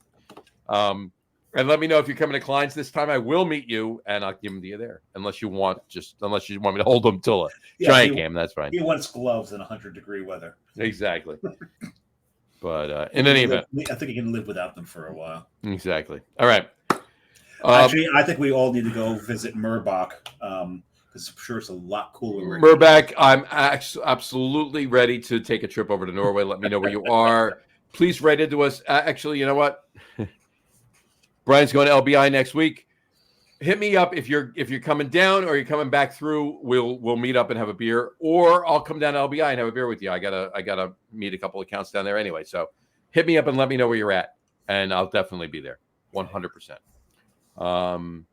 In any event, I will digress into the fact that we've been doing a Just the Two of Us show. This is probably our longest Just the Two of Us. Possibly. Well, we've been interrupted so many times. Fire alarm. Yeah, exactly. And Mirback, 100%. Hit us up on go to the website, www.lagerroom.com, www.lagerroom.com.